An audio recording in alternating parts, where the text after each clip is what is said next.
Live question answer stream दीनी मसाइल में रहनुमाई किताब व सुन्नत की रोशनी में।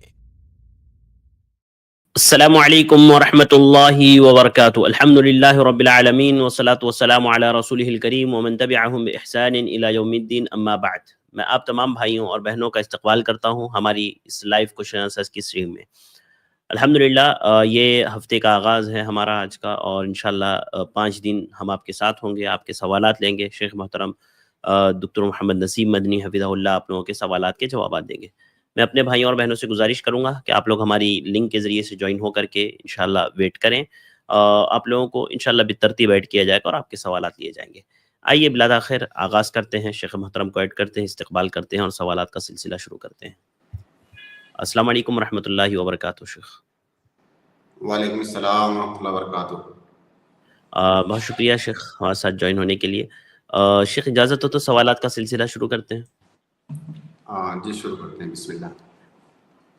तो आज के सबसे पहले गेस्ट अबू हुमैरा है, मैं आपको ऐड कर रहा हूँ, आप अपना सवाल करें। जी अबू हुरैरा अबू हुमैरा मैंने आपको ऐड किया, आपको आवाज़ आ रही है तो अनम्यूट करें और अपना सवाल पूछें जल्दी से। अस्सलाम वालेकुम शेख, मेरी आवाज़ आ रही है क्या? अस्सलाम रहमतुल्लाहि व बरकातुहू। जी आ रही है, फरमाएं। जी शेख, मेरा एक्चुअली सवाल था, मैं उमरा में जा रहा था तो उसके रिगार्डिंग 2-3 सवाल थे एक्चुअली। एक जो है मस्जिद हरम में जो नमाज पढ़ने का सवाब है वो 1 लाख के बराबर है, तो वो क्या सिर्फ मस्जिद के अंदर ही है या होटल में कोई अगर सुन्नत पढ़ता है या भी कोई भी नमाज पढ़ता है तो वो उतना अजर उसको मिलेगा उसमें? जी शेख। बिस्मिल्लाह अल्हम्दुलिल्लाह वस्सलातु वस्सलामु अला रसूलिल्लाह। भाई का सवाल मस्जिद हराम के बारे में है, काबा के बारे में। उनका सवाल ये है कि वहाँ पे नमाज पढ़ने का सवाब 1 लाख नमाजों के बराबर है, तो क्या ये फजीलत सिर्फ मस्जिद के अंदर के लिए है या मक्का, पूरे मक्का शहर के लिए है? अगर होटल में कोई पढ़ता है तो भी उसको ये फजीलत मिलेगी या नहीं? तो सबसे पहली बात एक मैं करेक्शन करना चाहूँगा आपके सवाल में, वो ये कि जो सवाब है मस्जिद हराम में नमाज पढ़ने का वो 1 लाख नमाज के बराबर नहीं, बल्कि 1 लाख नमाज से ज़्यादा। अब वो ज़्यादा कितना है हमें नहीं पता है। अफजल, जैसे मस्जिद नबी के बारे में आया कि अफजल मिन अल्फ सलाह, 1000 नमाजों से अफजल है। अफजल मतलब उससे ज्यादा। अब उससे ज्यादा कितना है हमें नहीं मालूम, अल्लाह रब्बुल आलमीन जितना चाहे उतना दे। इसी तरह से मस्जिद हराम में नमाज पढ़ने का सवाब 1 लाख नमाजों से अफजल है दीगर मसाजिद के मुकाबले में। तो ये बात आप याद रखें। जो आपका सवाल है, असल में उस मसले के सिलसिले में उलमा के दरमियान बहुत इख्तिलाफ है। अब बाज़ उलमा की राय है कि मक्का शहर के अंदर वो कहीं पर भी है, यहाँ तक कि हुदूद हरम में। हुदूद हरम आप बोलेंगे तो मक्का शहर के बाहर की बाज़ जगह भी दाखिल हो जाएंगी। तो बाज़ लोगों का ये मानना है कि हुदूद हरम में कहीं पर भी वो नमाज पढ़े तो उसे ये फजीलत हासिल होगी। वहीं पर दूसरा कौल या दूसरी राय ये है कि ये फजीलत सिर्फ मस्जिद हराम के लिए है। ये मस्जिद के अंदर अगर कोई नमाज पढ़ता है तब उसे ये फजीलत हासिल होगी।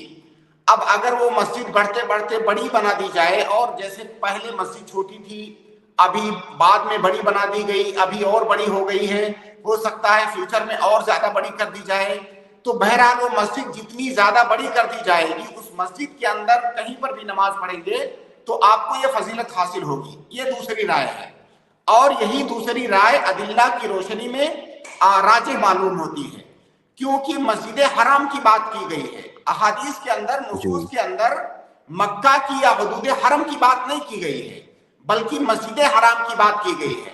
और जाहिर है हरम, हुदूद हरम में जितनी जगहें आती हैं वो सब मस्जिद नहीं है। मस्जिद सिर्फ वो है जो हरम के पास बनी हुई है, काबा के पास, काबा के चारों तरफ जो इमारत बनी हुई है वो मस्जिद है।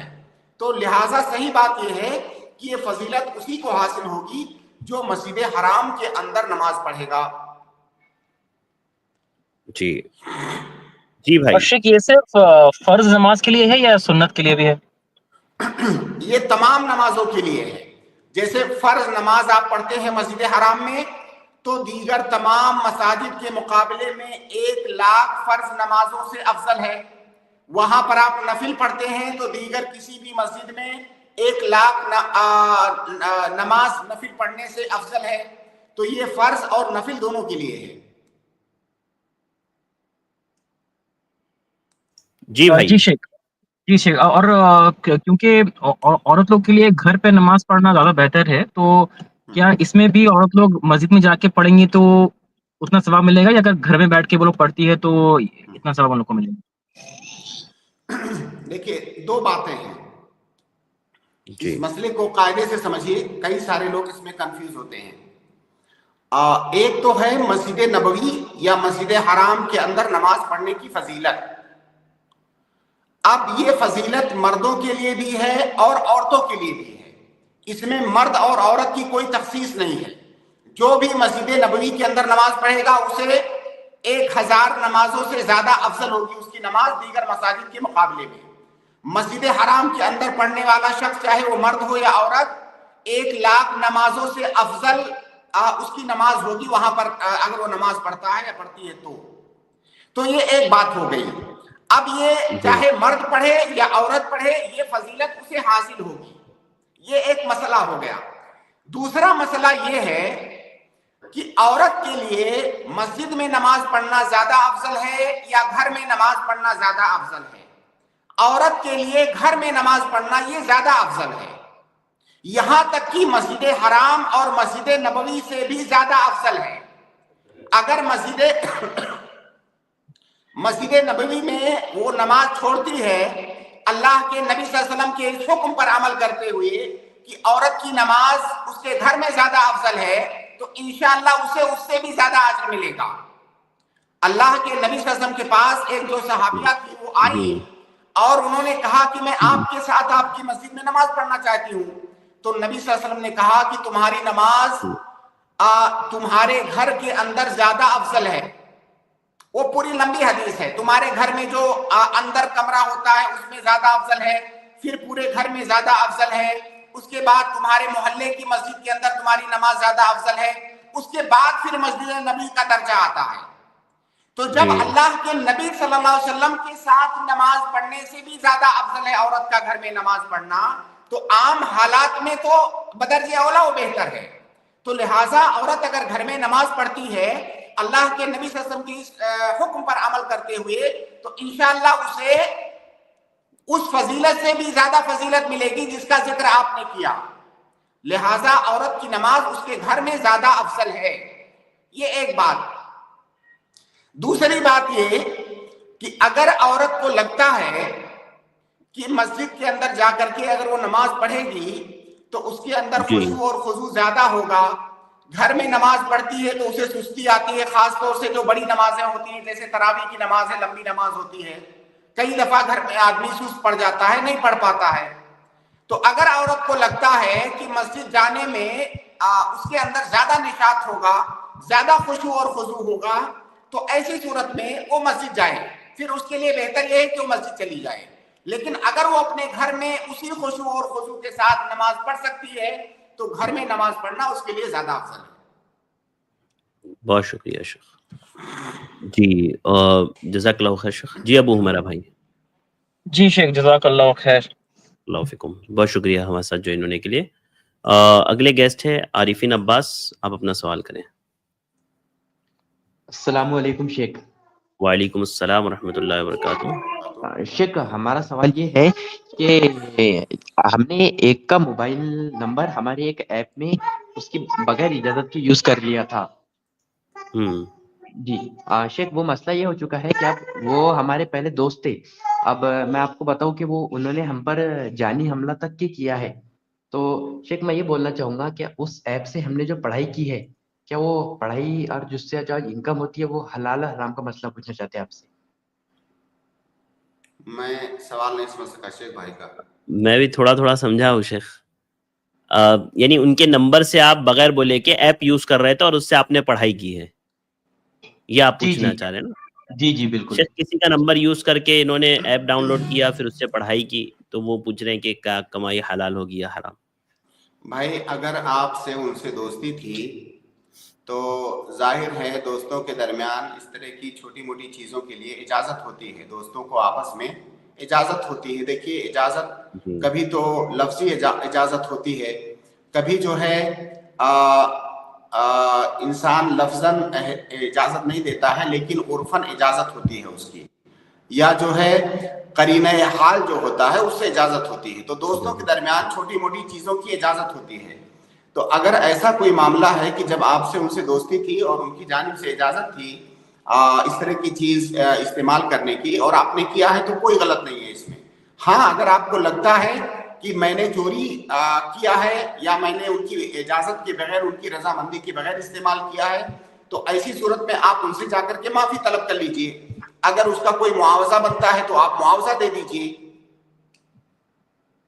جی شیخ میں آپ کو بتانا چاہوں گا کہ جیسے پہلے دو دوستی تھی لیکن یہ جو دشمنی ہوئی ہے یہ ایک مطلب آپ کو میں بتانا چاہوں گا کہ ایک بہت بڑی سازش کی گئی تھی، مطلب میرے اور میرے ہمارے وہ بتانے دیکھیے وہ سب بتانے کی ضرورت نہیں ہے. آپ کے وہ تعلقات ہیں وہ اس کا مسئلہ نہیں ہے. جو آپ کا سوال ہے نا اگر ان کی اجازت سے آپ نے استعمال کیا ہے، وہ اجازت چاہے صراحتاً ہو یا وہ اجازت چاہے دلالتاً ہو تب تو کوئی مسئلہ نہیں ہے. لیکن اگر وہ اجازت کے بغیر آپ نے استعمال کیا ہے تو ایسی صورت میں پھر گویا کہ ان کا حق جو ہے آپ نے مارا ہے، ان سے آپ جا کر کے معافی طلب کر لیجئے یا اس کا معاوضہ دے دیجئے. باقی آپ سے کی دوستی تھی، دشمنی کیوں ہوئی، کیا اسباب ہیں، اس کا اس سوال سے کوئی تعلق نہیں ہے. ٹھیک ہے، بہت شکریہ. جی شیخ ہم یہ کہنا چاہیں گے کہ جیسے اب اس مطلب وہ تو 6 سال پرانی بات ہے. اب اس مطلب صرف میں نے ان کا نمبر یوز کیا تھا لیکن جو اس کی فیس ہوتی تھی پڑھنے کی وہ فیس میں نے اپنے خود کے ذاتی پیسوں سے بھری تھی. تو مطلب میں یہ بولنا چاہ رہا تھا کہ جو اس پڑھائی کی وجہ سے میں نے کمائی کی ہے تو کمائی حلال ہوں گی یا حرام؟ نہیں کوئی مسئلہ نہیں انشاءاللہ. جہاں تک جو میں سمجھ پا رہا ہوں آپ کے سوال کو کہ جب آپ کی دوستی تھی تو اس طرح کی چھوٹی موٹی چیزیں دوست آپس میں استعمال کرتے ہیں، اجازت ہوتی ہے. اور جی دیکھیے ایک جو ابھی آپ ڈیٹیل بتانا چاہ رہے تھے حالانکہ ہم نے آپ کو روک دیا، تو میں سمجھتا ہوں ایسا کئی دفعہ ہوتا ہے کہ آپ سے کسی سے دوستی ہے، کسی سے تعلقات ہیں، اور دوستی اور تعلقات جب انسان کے ہوتے ہیں کسی سے تو بہت ساری پرسنل چیزیں وہ اس کی جانتا ہے. بعد میں مستقبل میں بسا اوقات یہ دوستی ختم ہو جاتی ہے، کبھی کبھی دشمنی میں بھی بدل جاتی ہے یہ چیز.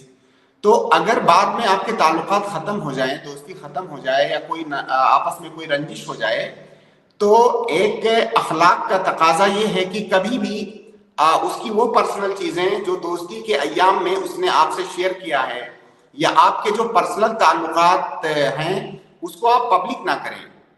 یہ اخلاق کے خلاف ہے، یہ مروت کے خلاف ہے. کہ اگر کسی سے محبت ہے، کسی سے دوستی ہے تو ایک اعتدال میں رکھیے، لیمٹ میں رکھیے. کسی سے دوستی کا مطلب یہ نہیں ہے کہ اس دوستی میں آپ ایسی پرسنل چیزیں بھی اس کو شیئر کر دیں کہ مستقبل میں اگر وہ آپ کا دشمن ہو جائے تو آپ کی کمزوریوں سے وہ فائدہ اٹھائے. اس لیے آپ اپنی کوئی کمزوری، کوئی ایسی پرسنل چیز اس کو شیئر مت کیجئے جس سے بعد میں آپ کو پریشانی اور تکلیف ہو. اسی طرح اگر کسی سے دشمنی ہے تو دشمنی بھی ایک حد تک کیجئے، لیمٹ کراس مت کیجئے. ہو سکتا ہے کل کو آپ کا دوست ہو جائے. جب آپ کا دوست ہو جائے گا تو اگر دشمنی میں آپ نے جو لیمٹ کراس کیا ہے ہر وقت آپ شرمندہ سے رہیں گے کہ میں نے اس کے ساتھ کیا کیا کیا ہے. تو لمٹ میں رہنا چاہیے انسان کو، دوستی میں بھی اور دشمنی میں بھی. اور خاص طور سے اگر دوستی ہے، دوستی میں اس نے اپنی پرسنل چیزیں آپ کو شیئر کی ہیں تو یہ پرسنل چیزیں زندگی بھر آپ کے سینے میں راز ہونی چاہیے. اسے اس کا افشا نہیں ہونا چاہیے. بہت شکریہ شیخ، جزاک اللہ خیر، بارک اللہ فیک. شیخ معافی چاہوں گا شیخ، ہمارا کہنا یہ تھا کہ مطلب میں آپ کو یہ بول رہا ہوں کہ بھائی دیکھیے گھما پھرا کے آپ وہی بات کریں گے پھر شیخ وہی جواب دیں گے. ہمیں آپ کی بات بالکل صحیح طریقے سے سمجھ میں آ گئی اور شیخ نے اس کا صحیح طریقے سے آپ کو جواب بھی دے دیا.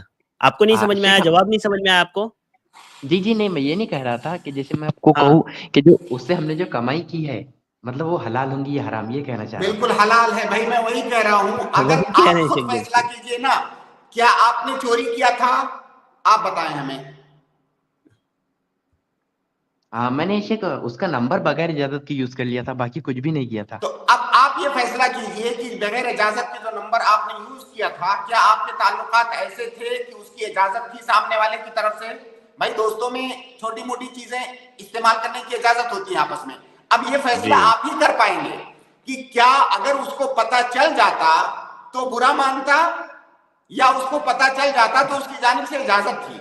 हर आदमी अपने बारे में जो है ये समझ सकता है। देखिए एक हदीस है अल्लाह के नबी सल्लल्लाहु अलैहि वसल्लम की कि उस हदीस का खुलासा ये है कि हर इंसान के अंदर एक मुफ्ती होता है। अल्लाह के नबी सल्लल्लाहु अलैहि वसल्लम ने एक सहाबी से कहा, बाकायदा कहा, इस्तफ्ती नफ्सक, अपने आप से फतवा पूछो। अल इस्मु मा हाका फी सदरी, गुनाह वो है जो आपके दिल में खटके।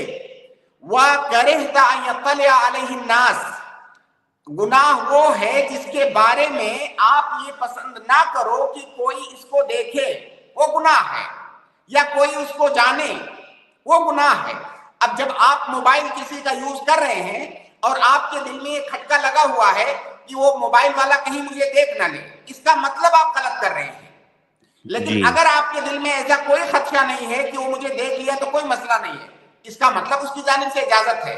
तो ये फैसला आप अपने खुद फतवा दीजिए अपने आप को कि क्या आप जब उसका मोबाइल, उसका नंबर आपने यूज किया तो क्या उसकी जानिब से इजाजत थी, या आप लोगों के दरमियान में इस तरह से अंडरस्टैंडिंग थी कि छोटी मोटी चीजें इस्तेमाल कर सकते थे। अगर ऐसा था तो कोई मसला नहीं है, लेकिन अगर आपको ये लगता था कि इसने देख लिया तो बुरा मान जाएगा, इसका मतलब इजाजत नहीं थी जी। अब वाज़ेह हुआ, क्लियर हुआ? जी जी, जज़ाकल्लाह शेख, अब वाज़ेह हो गया। बारकल्लाह, बहुत शुक्रिया। जज़ाकल्लाह। मोहम्मद लुकमान, आप अपना सवाल कर सकते हैं लुकमान साहब। अस्सलाम वालेकुम व रहमतुल्लाहि व बरकातुहू। वालेकुम अस्सलाम व रहमतुल्लाहि व बरकातुहू। शेख सवाल ये है कि जैसे हम किसी रास्ते पे जा रहे हैं, एक कच्ची जमीन है, कच्ची जमीन पे अगर गंदा पानी बह रहा है और हमें उसमें से ही गुजरना है, तो हमारे जूते चप्पल गंदे हो गए। फिर थोड़ी देर चल के उसके बाद हम मिट्टी पर पहुंच जाते हैं, और मिट्टी पे चलते हैं तो सुना मिट्टी में चलने से जूते जो है मतलब नीचे की गंदगी साफ होकर पाक हो जाते हैं। इसी तरह से पक्की रोड पे चल रहा है, गंदा पानी बह रहा है, फिर गंदा पानी से निकल के फिर रोड पे चलते हैं, दोनों का शरीयत में क्या हुक्म है? जवाब के सवाल के सीधे जवाब पर आने से पहले एक उसूली बात याद रखें कि जो नजासत और गंदगी होती है, कोई भी नजासत, उसको पाक करने का हमारी शरीयत में फार्मूला ये है कि वो जो नजासत लगी हुई है आपके कपड़े पर, आपके बदन पर या किसी जगह पर, उस नजासत का ऑब्जेक्ट जो है या उसका आयन, वो जायल होना चाहिए, वो खत्म होना चाहिए।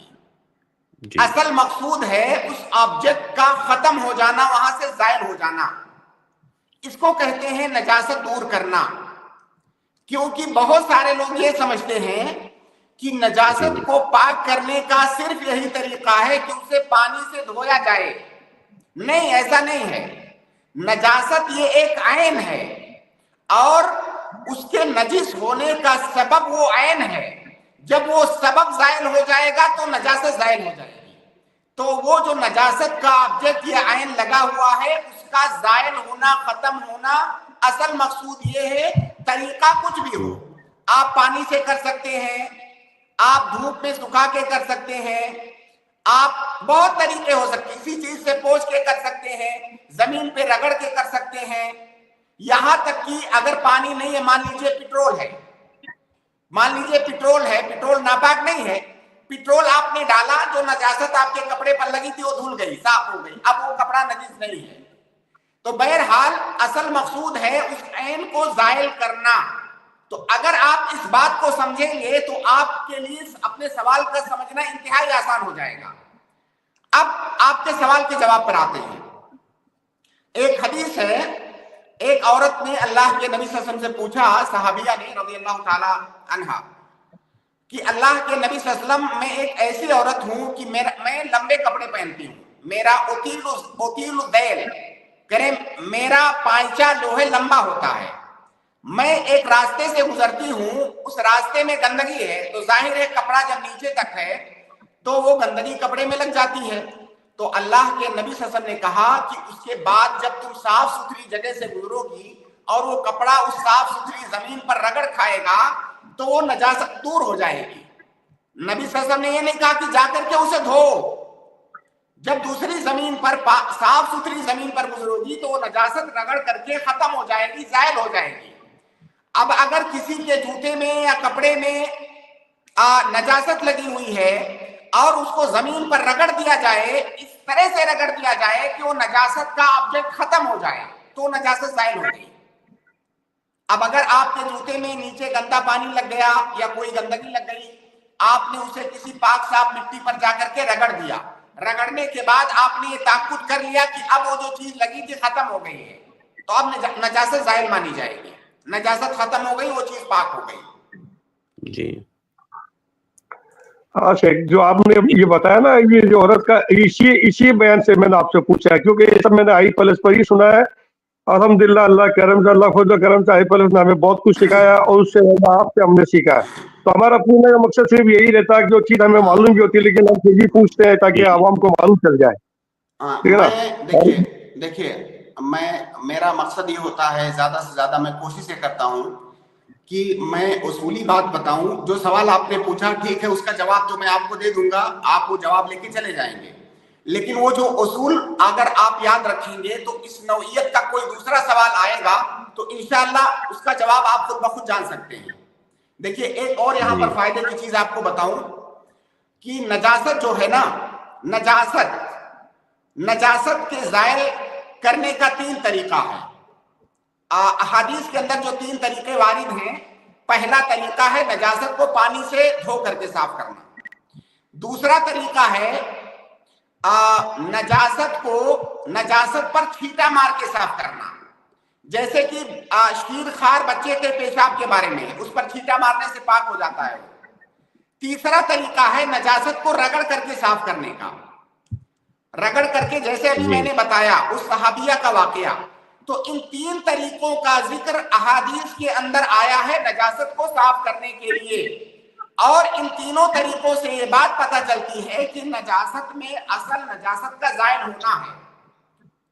وہ جس بھی طریقے سے زائل ہو جائے, کسی بھی پاک صاف ستھری چیز سے اگر اس کو زائل کر دیا جائے تو زائل مانی جائے گی, نجاست کا حکم ختم ہو جائے گا.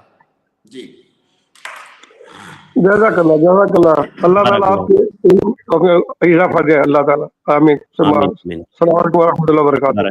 وعلیکم السلام ورحمۃ اللہ وبرکاتہ. بہت شکریہ لقمان صاحب, جزاک اللہ خیر. اس کے بعد میں جو ہے اگلے گیسٹ کو ایڈ کر رہا ہوں.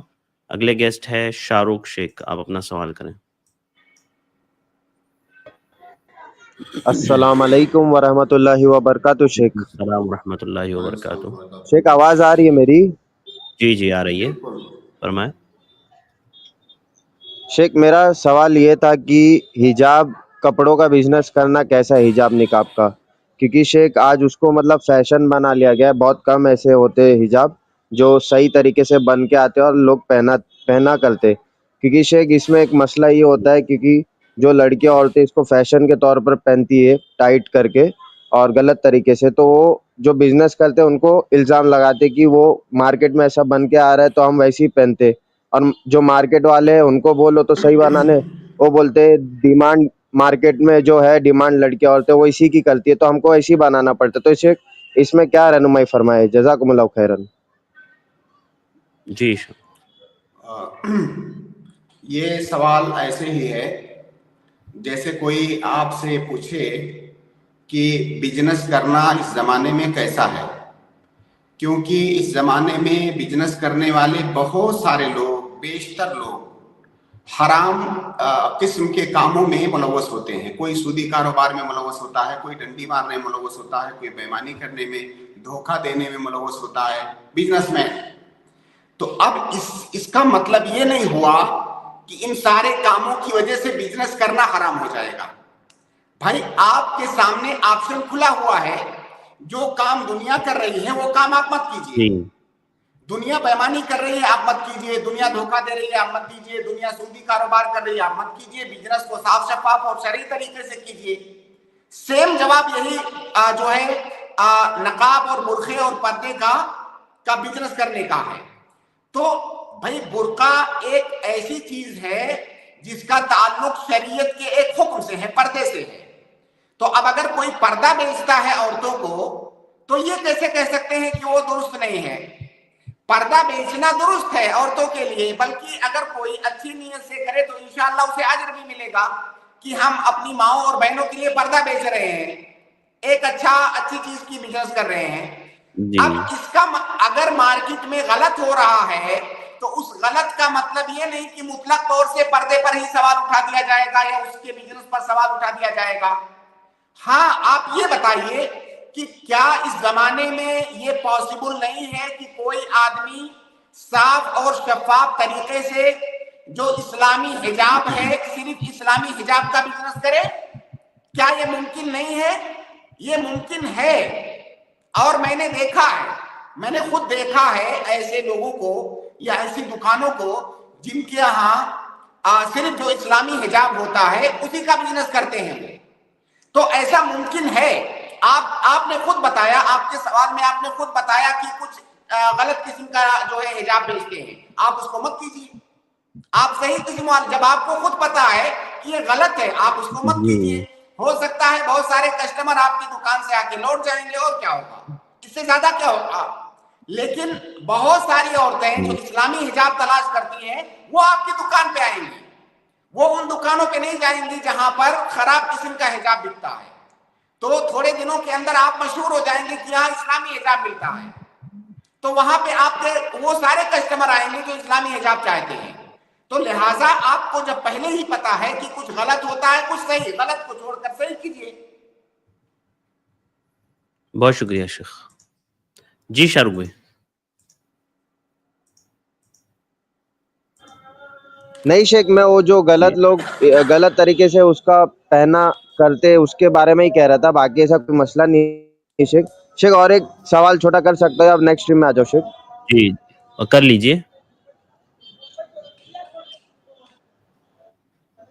शेख। बस एक छोटा सवाल नहीं था, एक थोड़ी दरख्वास्त या गुजारिश थी मेरी शेख अरशद आपसे भी और नसीम हाफिज़ल्लाह से भी, कि जैसे अभी रमज़ान महीना करीब आ रहा है, तो इसके मतलब रमज़ान महीने में शेख जो गलतियां होती है कि आम आवाम जो है वो खाने पीने और मार्केट खरीदारी में इसमें रमज़ान की जो महीना है वो बर्बाद या थोड़ा उसमें कम इबादत में कम ध्यान देते, तो उसमें आप थोड़ी रहनुमाई फरमा दीजिएगा, ठीक है। और हाँ जी शेख, और मतलब जैसे रमजान बाद बहुत से मुसल्ली छोड़ भी देते शेख नमाज पढ़ना। जी जी भाई रमजान आने दीजिए, जब रमजान करीब हो जाएगा तो बात ठीक है शेख, जज़ाकुमुल्लाह खैरन। अस्सलाम याद दिला दीजिएगा एक बार आप भी, वैसे मैं ठीक है शेख, जज़ाकुमुल्लाह खैरन। जी जी शेख, जी जी जी जी। अस्सलाम वालेकुम शेख। अस्सलाम वरहमतुल्लाहि वबरकातुहू। इसके बाद अगले गेस्ट है उमर सिद्दीकी। आप अपना सवाल करें उमर सिद्दीकी साहब।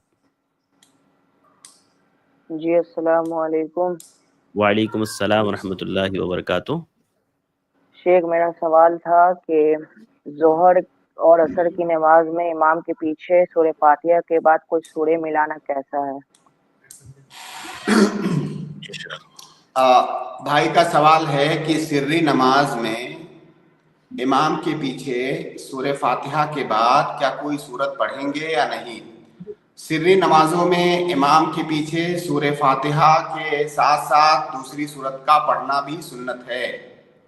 जाहरी नमाजों में दूसरी सूरत का पढ़ना इसलिए मना है क्योंकि वहां पर इमाम किरत कर रहा होता है, और जब इमाम किरत कर रहा होता है तो फिर सूरह फातिहा के अलावा किसी और चीज का पढ़ना ये जायज नहीं है।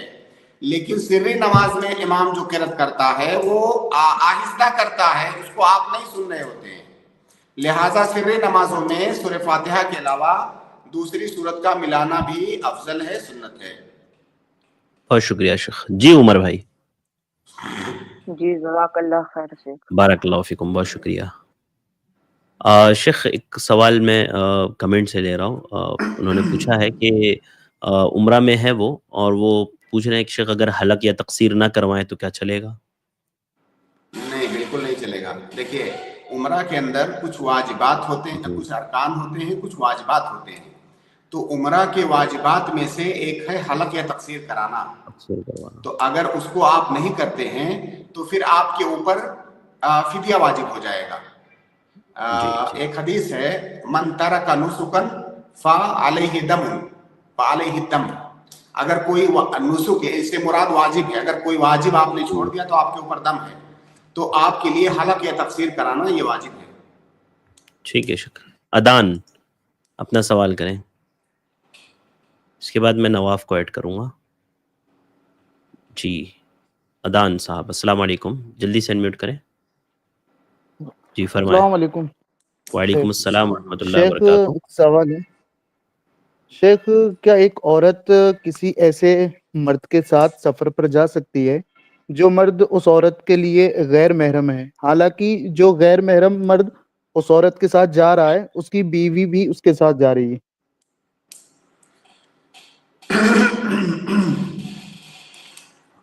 دیکھیے بھائی اس میں تفصیل ہے, ہاں تھوڑی سی تفصیل ہے اس میں. سفر جو ہے دو طرح کا ہوتا ہے. ایک ہوتا ہے مباح سفر, جائز سفر, اور ایک ہوتا ہے واجب سفر. واجب سفر جیسے حج کا سفر ہوتا ہے. اگر کسی انسان پر حج یا عمرہ فرض ہوا, وہ مستطیع ٹھہرا, تو اس کے اوپر حج یا عمرہ فرض ہے, تو اب گویا کہ اس کے لیے سفر کرنا بھی واجب ہوا. لیکن اگر کوئی انسان حج یا عمرہ پہلے کر چکا ہے تو اگر دوبارہ جانا چاہتا ہے تو یہ اس کے لیے واجب یا فرض نہیں ہے, یہ سفر مباح ہے.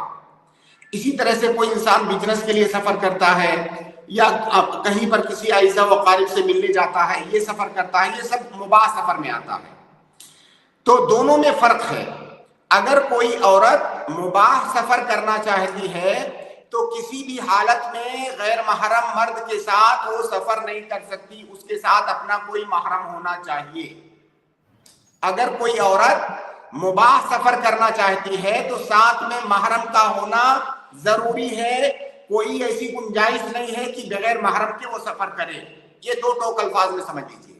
جی اگر کوئی عورت واجبی سفر کرنا چاہتی ہے, جیسے کہ حج اور عمرے کا سفر, پہلا حج اور عمرہ, پہلے حج اور عمرے کا سفر, لیکن اتفاق تو ایسی صورت میں اس عورت کے پاس یا تو کوئی اپنا محرم ہوگا یا نہیں ہوگا. اگر اس کے پاس محرم موجود ہے, اویلیبل ہے, وہ ساتھ میں لے جا سکتی ہے, ایسی صورت میں اس کے لیے سفر حج اور عمرہ پر بھی بغیر محرم کے سفر کرنا یہ ناجائز ہے. اگر اس کے ساتھ محرم جا سکتا ہے, کوئی بھی صورت بن سکتی ہے, تو پھر اس کے لیے بغیر محرم کے سفر کرنا یہ ناجائز ہے. اگر کوئی عورت ایسی ہے کہ اس کے اوپر حج یا عمرہ واجب ہو چکا ہے اور وہ سفر کرنا چاہتی ہے لیکن اس کے پاس محرم نہیں ہے, یا محرم تو ہے لیکن محرم کو لے جانے کی استطاعت اس کی نہیں ہے, ایسی صورت میں بعض فقہا نے خصوصاً مالکیہ اور شافعیہ کے ہاں ایسی عورت کو رفقہ مأمونہ کے ساتھ وہ سفر کرنے کی اجازت دیتے ہیں. اور اس کی گنجائش بہت سارے علماء نے بھی نکالی ہے کہ ایسی صورت میں اس عورت کے پاس گویا کی ایک مجبوری ہے اور حج کرنا واجب ہے, تو اگر اس کے پاس رفقہ مأمونہ ہو تو وہ سفر کر سکتی ہے. رفقہ مأمونہ کا کیا مطلب ہے؟ جی اس کے ساتھ میں سفر کی حالت میں کچھ عورتیں ایسی ہوں جن کے ساتھ وہ اپنے آپ کو مأمون تصور کریں. اب ان کی تعداد کتنی ہوگی اس میں بھی اختلاف ہے. کم سے کم ان کی تعداد 3 ہونی چاہیے, یعنی اس کو لے کر کے 2 عورتیں اور ہونی چاہیے, اس کے ساتھ میں 3 عورتیں. ایسی عورتیں جن کے ساتھ اپنے آپ کو اس سفر میں محفوظ تصور کرے, اس کے لیے بحالت مجبوری گویا کی یہ چیز جائز ہے. لیکن اگر اس کے پاس محرم کی گنجائش ہے تو اس کے لیے سفر کرنا جائز نہیں ہے. رفقہ مأمونہ کے ساتھ سفر کرنے کو جن فقہا نے جائز قرار دیا ہے سفر حج وغیرہ میں, اس کی وجہ یہ ہے کہ عورت کو محرم کے بغیر سفر کرنے سے کیوں روکا گیا ہے؟ اس لیے روکا گیا ہے کہ سفر کے اندر عورت کے ساتھ ایسے حالات, ایسے ظروف پیدا ہو سکتے ہیں جس میں وہ عورت مامون نہیں ہوگی. اسے کسی حفاظت کرنے والے کی ضرورت ہے جو اس کی حفاظت کرے, اس کی دیکھ بھال کرے, اگر کسی پریشانی میں آ جائے تو اس کا ساتھ دے. औरत को जरूरत होती है सफर में। अब अगर कोई औरत बाज औरतों के साथ सफर कर रही है तो उसकी ये जरूरत उन औरतों के जरिया पूरी हो सकती है। तो अगर उसे लगता है कि इन औरतों के साथ मेरी जरूरत पूरी हो जाएगी, मैं मामून हूं, महफूज हूं, तो बहुत सारे उलमा ने उसे सफर हज और सफर उमरा पे जाने की इजाजत दी है। बाकी जो दूसरे असफार हैं, मुबाह किस्म के असफार, उसमें बगैर महरम के जाने की बिल्कुल भी इजाजत नहीं है। जी बहुत शुक्रिया शेख। जी अदन भाई। शेख, जो आपने औरतों का एक नंबर बताया, तीन औरतें कम से कम साथ हों, तो क्या ये नंबर फिक्स है? अगर 2 औरत भी साथ में हो तो क्या मसला है? देखिए, असल में देखिए, जिन लोगों ने ये नंबर्स बताए हैं उनके दरमियान आपस में खुद इख्तलाफ है। उसकी तवजीह मैं आपको बताता हूँ उन्होंने इख्तलाफ क्यों किया है। जैसे कुछ लोग कहते हैं कि 2 औरतें हो तब भी चलेगा, यानी ये एक औरत ये हो, दूसरी एक औरत और हो। लेकिन इस पर एतराज ये किया जाता है कि 2 औरतें आपस में, सिर्फ 2 औरतें तन्हा हैं तो महफूज नहीं है। मान लीजिए एक औरत को कोई जरूरत पड़ गई कहीं जाने की, थोड़ी दूर जाने की जरूरत पड़ गई, अब दोनों औरतें अकेली हो जाएंगी। ये दोनों औरतें अकेली हो जाएंगी, एक चली गई एक यहां पर है, दोनों अकेली हो गई, इसलिए 2 काफी नहीं है। अब कुछ लोगों ने कहा कि 3 औरतें होनी चाहिए। 3 होंगी तो 2 एक साथ में रहेंगी, अगर एक चली गई तो ये दोनों महफूज हैं। इस पर ये एतराज किया जाता है कि जो गई है वो कैसे महफूज हो, वो अकेली है। इसलिए बाज लोगों ने कहा कि इसके अलावा 3 औरतें और होनी चाहिए। तो बहरहाल देखिए, असल मसला जो है वो ये है कि इतनी तादाद हो औरतों की जिनके साथ वो महफूज तस्वुर करे। मैं समझता हूं कि अगर पूरा ग्रुप हो औरतों का तभी वो सफर करे, औरतों का ग्रुप हो तभी वो सफर करे, और वरना वो सफर ना करे। और ये मैं सफर हज और उमरा की बात कर रहा हूँ, ये मैं सफर हज और उमरा की बात कर रहा हूँ। जी शेख, मेरा सवाल भी हज और उम्रे के रिलेटेड ही था। शुक्रिया शेख। नवाफ, इसके बाद मैं शमीमा को ऐड करूंगा। जी अस्सलाम वालेकुम शेख। वालेकुम अस्सलाम व रहमतुल्लाहि व बरकातुहू। शेख, मेरा सवाल ये है कि आज के जो शादियों में हल्दी मेहंदी की रस्म होती है वो कब तक सही है? जरा वजाहत कीजिए। पर जी, इस पर मैं कई बार जवाब दे चुका हूं भाई। देखिए, जी शेख, असल मसला जो है वो रस्म रिवाज का नहीं है। असल मसला उस रस्म रिवाज को करते हुए जो बेएतदालियाँ, जो कोताहियाँ होती हैं, शरीयत के अहकाम की जो धज्जियाँ उड़ाई जाती हैं, मसला उसका है। आम तौर से हल्दी के रस्म में क्या होता है, बेपर्दगी होती है, बेहयाई होती है, इख्तिलात होता है, ये सारी चीजें होती हैं, है ना। तो अगर ये सारी चीजें हो रही, उसमें गाने बाजे होते हैं, अगर ये सारी चीजें होती हैं तो जायज नहीं है वो। भाई अगर लड़की को हल्दी लगाना है वो खुद हल्दी लगा ले, कोई और क्यों लगाएगा उसको। औरत का मर्द से पर्दा है तो औरत से भी एक हद तक ही वो औरत के सामने खुल सकती है। औरत एक औरत के सामने भी एक हद तक ही खुल सकती है, उसके आगे नहीं। लेकिन इन सारी चीजों की रियायत नहीं की जाती है हल्दी की रस्म में, तो वो चीज नाजायज है। और उसके अलावा जो और बहुत सारे खुराफात होते हैं उस मजलिस में, इख्तलात और बेपर्दगी का मसला, वो सारी चीजें हराम हैं। तो लिहाजा इससे बचना चाहिए। जी, मैंने लिंक पेस्ट कर दी है कमेंट में, नवाब में आप वो वीडियो हमारा जाकर के देख सकते हैं, i+cv पर मौजूद है। मेरा इससे रिलेटेड और एक सवाल है। अब जैसा कि मेहंदी में खाना डालते तो उससे पहले जो अकीका करते हो, यानी वो जो जायज़ इबादत है उसको उससे मिलाते, तो वो क्या उस इबादत में जाना सही है? समझा नहीं शेख। वो पूछ रहे हैं शेख, अकीके में खाना, हल्दी में खाना खिलाते हैं तो जानवर अकीके की नीयत से ज़बाह करके खिलाते हैं, तो वो कह रहे हैं कि इबादत को उसके साथ मिलाते हैं, तो क्या उस अकीके में जाके खाना खाना सही है क्या? देखिए, एक कायदा है कि इदा इज्तमा अल हादिर वल मुबीह युगल्लबुल हादिर। इसका मतलब यह है कि हलाल और हराम दो चीजें जब इकट्ठा हो जाएं तो हराम वाले जानिब को गलबा दिया जाएगा, उसको तरजीह दी जाएगी। अब वहां पर एक तो अकीके की दावत है जो कि हलाल है, जायज है, दूसरा वो बेहयाइयां हो रही हैं, वहां पे हराम काम किए जा रहे हैं, तो ये मना है। तब दोनों चीजों को इकट्ठा कर दिया गया। यहाँ पर हराम चीज को गलबा दिया जाएगा और उसकी बुनियाद पर वहां जाना जायज नहीं होगा इस तरह की मजलिस में जहाँ पे हराम काम हो रहा हो। ठीक है शेख, ठीक है सर, जज़ाकल्लाह खैर। बहुत शुक्रिया, बारकल्लाहु फीकुम। अगले गेस्ट है शमीमा, मैं आपको ऐड करूँ, आप अपना सवाल करें। जी अस्सलाम वालेकुम, आपको आवाज़ आ रही है? जी सिस्टर शमीमा, शेख ठीक है, इनका सवाल जो है मैं इसमें इस कमेंट से ले लेता हूँ। शेख इन्होंने पूछा है, शेख जैसे कि हदीस में है कि मगरिब के वक्त जो है घर के दरवाजे बंद कर दो, तो फजर के वक्त क्या करना है शेख? फजर के वक्त घर के दरवाजे खोलो और मस्जिद जाओ नमाज पढ़ने। ये देखिए अल्लाह के नबी सल्लल्लाहु अलैहि वसल्लम की हदीस है कि जब मगरिब का वक्त हो यानी सूरज गुरूब हो रहा हो, तो जब सूरज गुरूब हो तो घर के दरवाजे बंद कर दो, बच्चों को घर के अंदर ले लो, बच्चों को बाहर घूमने मत दो, क्योंकि उस वक्त शैतान जो है अपने अपने ठिकानों से निकल करके पूरी बस्ती में फैलते हैं जी। इसकी हिकमत बाज उलमा ने ये बयान की है कि शैतान जो है शर से इबारत है, शर और बुराई से इबारत है, और अंधेरा ये शर की अलामत है। अंधेरे में शैतानों की कुव्वत बढ़ जाती है। अल्लाह रब्बुल आलमीन ने कुछ इस तरह से बनाया है उन्हें कि अंधेरे में उनका शर, उनकी कुव्वत ये बढ़ जाती है। तो जब शाम के टाइम अंधेरा फैलने लगता है तो वो निकलते हैं, गोया कि उस वक्त वो कुव्वत में होते हैं, उनकी कुव्वत बढ़ रही होती है। अब ऐसी सूरत में आपके घर का दरवाजा बंद नहीं है तो घर के अंदर दाखिल हो सकते हैं, बच्चे आपके बाहर घूम रहे हैं उनको तकलीफ पहुंचा सकते हैं।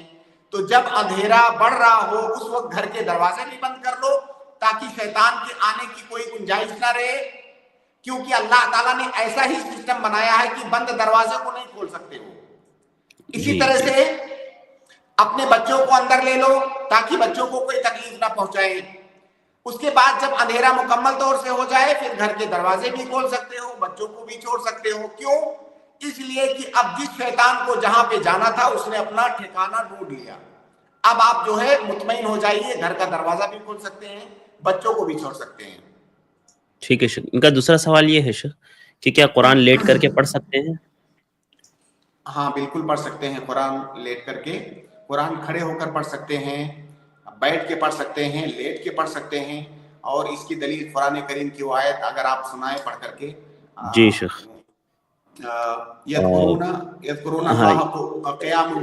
क़ियामन व क़ुऊदन व अला जुनूबिहिम इन्न फ़ी ख़ल्क़िस समावाति वल अर्दि व इख्तिलाफ़िल लैलि वन नहारी लाआयातिन लिल अलबाब अल्लज़ीना यज़कुरूनल्लाह क़ियामन व क़ुऊदन व अला जुनूबिहिम। जी, जो लोग अल्लाह का जिक्र करते हैं खड़े होकर के, बैठ करके और लेट करके, तो अल्लाह का जिक्र, कुरान भी अल्लाह का जिक्र है, तो कुरान आप लेट करके पढ़ सकते हैं, इसमें कोई हरज की बात नहीं है। ठीक है शेख, जज़ाकल्लाहु खैर। इसके बाद मैं अगले गेस्ट को ऐड कर रहा हूँ, अब्दुल तव्वाब, आप अपना सवाल करें। अब्दुल तव्वाब जल्दी से अनम्यूट करें और अपना सवाल पूछें अब्दुल तव्वाब साहब। अस्सलाम वालेकुम रहमतुल्लाहि व बरकातुहू। शेख एक सवाल था कि अकीका के मुतालिक कि अकीका जो है वो 7वें दिन ही कर सकते हैं या फिर 14 या 21 दिन वाली जो हदीस है इसके मुतालिक क्या है सही बात, शेख बता दें रहनुमाई।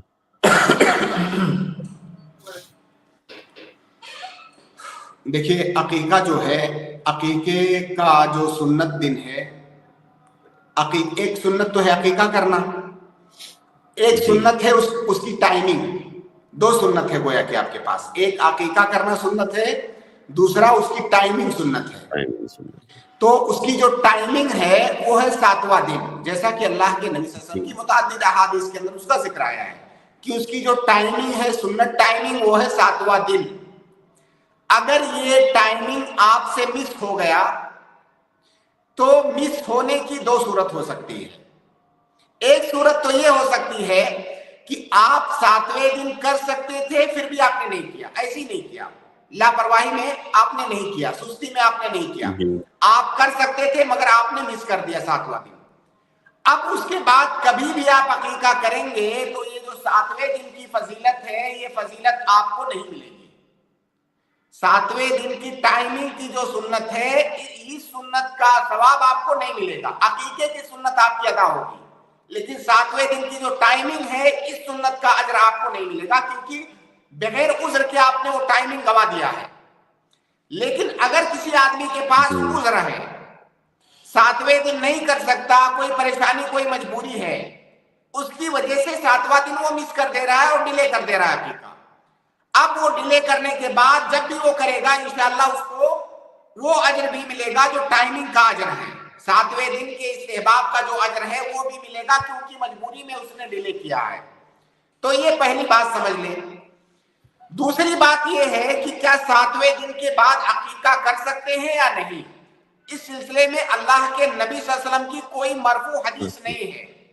بعض آثار ہیں جن میں کہ عائشہ رضی اللہ تعالیٰ عنہ کا غالباً ایک اثر ہے کہ اگر 7ویں دن نہیں کر سکے, یہ نہیں کہا گیا کہ 7ویں دن نہیں کیا, 7ویں دن نہیں کر سکے, کبھی مجبوری ہوتی ہے انسان کی تو 14ویں دن کیجئے, 14ویں دن نہیں کر سکے تو آپ 21ویں دن کیجئے, 21ویں دن تک کا ذکر آیا ہے. بعض لوگوں نے اس اثر پر بھی کلام کیا ہے. صحیح بات یہ ہے کہ جب آپ کا 7واں دن چھوٹ گیا اس کے بعد جب بھی آپ کی استطاعت ہو فوراً کیجئے. 7واں دن جب آپ کا مس ہو گیا اس کے بعد جب بھی 8ویں دن 9ویں دن 10ویں دن جب آپ کی استطاعت ہو اقرب وقت میں اس کو کیجئے. کیونکہ عقیقے کی جو سنت ہے وہ آپ کے گلے میں ہے, ابھی تک وہ اتری نہیں ہے. جو ٹائمنگ ہے وہ مجبوری کی وجہ سے مس ہو گئی, لیکن جو عقیقے کی سنت ہے وہ باقی ہے, اسے پھر آپ بعد میں کبھی بھی کریں. حالانکہ بعض علماء نے اس اثر سے استدلال کر کے 14واں اور 21واں دن رکھا ہے, اس کے بعد 21ویں دن کے بعد پھر کبھی بھی. جی بھائی. شیخ اسی طرح اگر کوئی اپنا عقیقہ خود سے کرے تو کیا یہ ہو جائے گا عقیقہ؟ بعض علماء نے اس کی اجازت دی ہے, لیکن اس پر اعتراض بھی کیا جاتا ہے کہ دیکھیے عقیقہ کرنا یہ باپ کی ذمہ داری ہے. جب باپ کی ذمہ داری ہے تو وہ کام آپ کیوں کریں گے؟ اس کا جواب بعض لوگوں نے یہ دیا ہے کہ باپ کی ذمہ داری تھی, جس طرح سے باپ کی جانب سے بیٹا قرض ادا کر سکتا ہے اسی طرح سے گویا کہ یہ قرض کی طرح سے ہے تو بیٹا ادا کر رہا ہے گویا کی. تو انشاءاللہ اس مسئلے کے اندر وسعت ہے. بہت سارے علماء نے اجازت دی ہے کہ کوئی انسان اپنی طرف سے عقیقہ کر سکتا ہے. البتہ اس سلسلے میں کوئی صریح حدیث موجود نہیں ہے, کوئی مرفوع روایت موجود نہیں ہے. بعض لوگ جو اللہ کے نبی صلی اللہ علیہ وسلم کے بارے میں کہتے ہیں, بعض ایک حدیث ذکر کرتے ہیں کہ آپ نے اپنا عقیقہ خود کیا, وہ حدیث ضعیف ہے, وہ صحیح نہیں ہے. لیکن علماء نے استدلال کیا ہے گویا کہ اس سلسلے میں کوئی صریح دلیل نہیں ہے, معنی مستنبط ہے, اجتہاد ہے.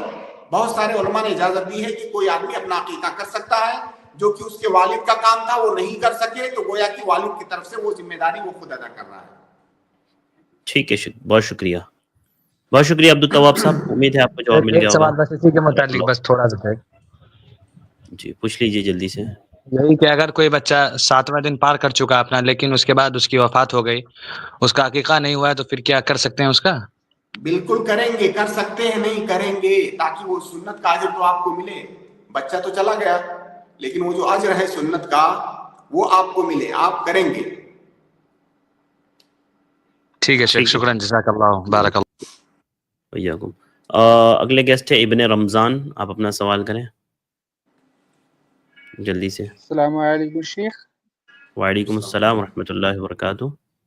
شیخ سوال ایسا تھا کہ جو جوائنٹ فیملی سسٹم ہوتا ہے, جوائنٹ فیملی سسٹم میں مطلب بھائی ہوتا ہے یا اس کی وائف, تو وہ ایک حساب سے مطلب غیر محرم ہوتی ہے, تو پھر ایک دائی ہے تو وہ دین کی دعوت دیتا ہے, گھر میں بھی قرآن ایکسٹرا پڑھتا ہے, لیکن گھر میں تھوڑی گھر کے اندر تھوڑی اتنا پردہ نہیں ہوتا ہے, تو اس وجہ سے اس کو بہت مشکلات آتی ہے کہ پردہ نہیں, مطلب اس کے متعلق رہنمائی کیجیے کہ گھر کے اندر پردہ ہے, ایک دائی کیا کرے اس وقت پردہ نہیں ہوتا ہے تو بہت انسان کو اچھا نہیں لگتا ہے اندر سے. واضح ہے سوال بھائی. دیکھیے بھائی, آپ کشمیر سے ہیں, مجھے ایسے لگ رہا ہے کشمیر سے ہیں آپ. جی شیخ, جی شیخ. دیکھیے الحمدللہ, دیکھیے جوائنٹ فیملی ज्वाइंट फैमिली के अंदर जो परेशानियां होती हैं, कई सारी परेशानियां हैं, एक मुस्तकिल मौजू है और इस पर बात होनी चाहिए, इस पर उलमा को बात करनी चाहिए, इसके मुस्बत और मनफी दोनों पहलुओं पर बात करनी चाहिए, ताकि जो मुस्बत चीज़ें हैं उनको हासिल की जाए, जो मनफी चीज़ें हैं उनसे बचा कैसे जाए। ज्वाइंट फैमिली के अंदर एक जो मनफी चीज़ है वो है जिसका जिक्र आपने किया, पर्दे का मसला, पर्दे का इशू होता है उसमें। कई दफ़ा बड़े शहरों में छोटे छोटे घर होते हैं, फैमिली के अंदर बहुत सारे अफराद होते हैं, उसी छोटे से घर में उनको रहना होता है तो फैमिली का पर्दे का मसला आता है। कई दफ़ा तो ये जो ज्वाइंट फैमिली सिस्टम है देहातों में भी ये राइज है, देहातों में छोटे घर नहीं होते, बड़े घर होते हैं, वहां पे चाहे तो आसानी के साथ पर्दा किया जा सकता है और बेपर्दगी से बचा जा सकता है। लेकिन ये गुनाह उन गुनाहों में से है जिनको हमने कानूनी हैसियत दे दिया है, बेपर्दगी को हमने कानूनी हैसियत दे दिया है अपनी जानिब से। तो बहरहाल ज्वाइंट फैमिली के नुकसानात में से एक बेपर्दगी है। अगर किसी इंसान को ये एहसास हो गया कि ये बेपर्दगी जो हो रही है ये गलत है, फिर ऐसी सूरत में उसके लिए उससे बचना बहुत आसान है। अब वो कैसे बचेगा वो हम या कोई और नहीं उसको बता सकते। अपने फैमिली के बारे में, अपने घर के बारे में उसे बेहतर मालूम है। हम सिर्फ उसे इतना बता सकते हैं कि आपको बचना है। वो आपके भाई की बीवी है, आपकी भाभी है, उससे उसका आपसे पर्दा है। अब वो बात आप बताइए, अगर उसे पता है कि पर्दा है तो पर्दा करना कौन सी मुश्किल बात है। अगर घर छोटा भी है और आप चाहें, आपके अंदर जज्बा हो, तो आप पर्दा कर सकते हैं और मुस्तकबिल में अपने औलवियात में इस चीज को रख सकते हैं कि अभी हमारा घर छोटा है तो पहला काम हम सबसे पहले ये करें कि हम अपना घर बड़ा करें और पर्दे का इंतजाम करें। तो अगर जिस तरह दुनिया की बहुत सारी परेशानियां आपके पास आती हैं तो आप उसका हल ढूंढते हैं, इसका हल भी आप ढूंढ सकते हैं।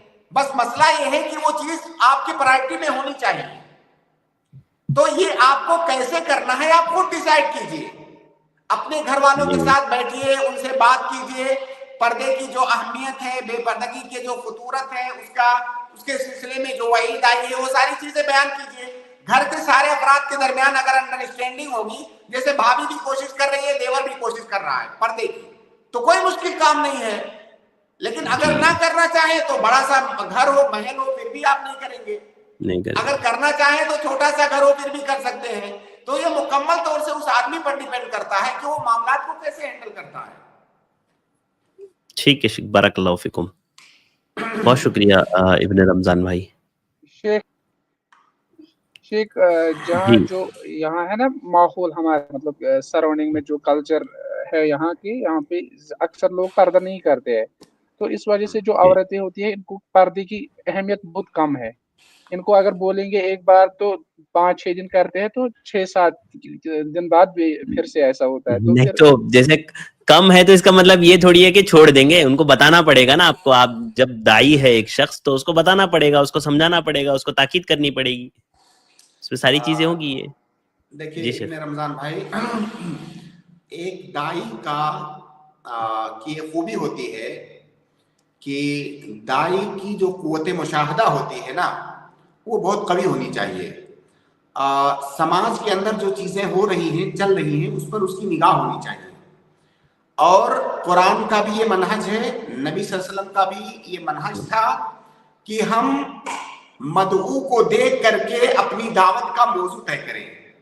अगर आपको पता है कि आपके मुआशरे में पर्दे का इशू है, पर्दे का मसला है, आप वहां पर पर्दे पर ज्यादा बात कीजिए। आप प्रोग्राम कीजिए, फर्दन भी लोगों से मिलिए, प्रोग्राम कीजिए, प्रोग्राम की शक्ल में वहां पर औरतें भी हाजिर हों, बात कीजिए। यानी इस कसरत से बात कीजिए कि जो माहौल है माहौल बदले। अब बहुत सारे, इनकी बात बहुत अहम है ये माना करके कि बहुत सारे मुआशरे ऐसे हैं जहां पर मुकम्मल तौर से बेपर्दगी होती है, लेकिन अब पूरे साल आप एक भी खुतबा जुमा का नहीं सुनेंगे पर्दे के ऊपर। हर जुमा आप क्या सुनेंगे?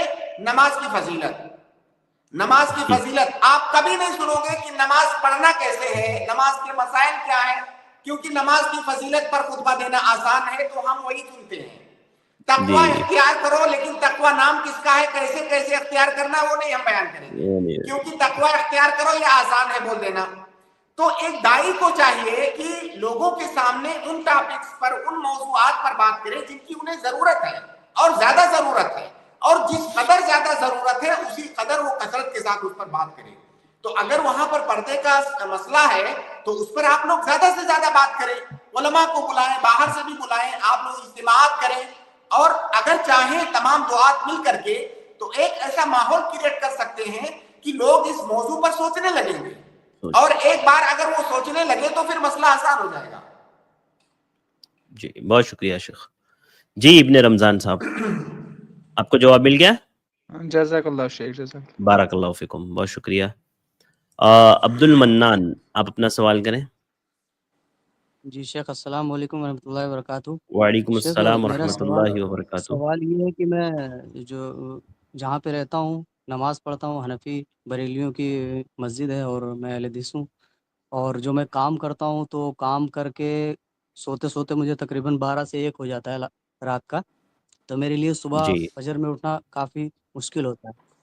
تو میں پوچھنا یہ چاہتا ہوں کہ کیونکہ یہ لوگ جو فجر کی نماز پڑھتے ہیں وہ تقریباً صبح 5:45 کی ہے اجالا ہو جانے کے ٹائم پہ، کیا میں پہلے ان جی سے اپنے گھر میں نماز پڑھ سکتا ہوں؟ میں مطلب نہیں، اپنی نماز آپ پہلے مت پڑھیے. دیکھیے اس میں کوئی شک نہیں ہے کہ جو ہے فجر کی نماز غلس میں پڑھنا، یعنی اندھیرے میں پڑھنا، اندھیرا ہونا چاہیے اس وقت، اس میں پڑھنا یہ افضل ہے.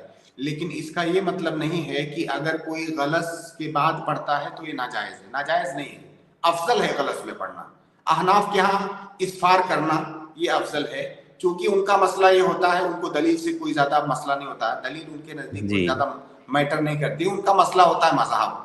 تو ان کے مذہب میں اسفار ہے، تو وہ اسفار میں اگر پڑھتے ہیں تو اسفار میں بھی جائز ہے، ایسا نہیں کہ یہ نماز نہیں ہوگی. تو آپ جماعت سے پڑھیے، یہ زیادہ بہتر ہے آپ کے لیے. بہت شکریہ شیخ. بارک اللہ فیکم عبد المنان صاحب، بہت شکریہ ہمارے ساتھ جوائن ہونے کے لیے. جزاک اللہ خیر شیخ. چونکہ وقت ہمارا ہو گیا ہے تو یہیں پر آج کی اسٹریم کو ہم لوگ ختم کرتے ہیں. بہت شکریہ وقت دینے کے لیے. انشاءاللہ اگلی اسٹریم میں ملاقات ہوگی شیخ کل کی. السلام علیکم ورحمۃ اللہ وبرکاتہ. اس کے بعد میں اپنے تمام بھائیوں اور بہنوں کا شکر گزار ہوں. الحمدللہ آپ لوگ جڑے رہے ہیں اپنے سوالات کی، امید کرتے ہیں آپ کو تشفی بخش جوابات ملے ہوں گے. آج کے لیے بس اتنا ہی. مجھے دیجیے اجازت، انشاءاللہ کل کے اسٹریم میں دوبارہ ملاقات ہوگی. السلام علیکم ورحمۃ اللہ وبرکاتہ.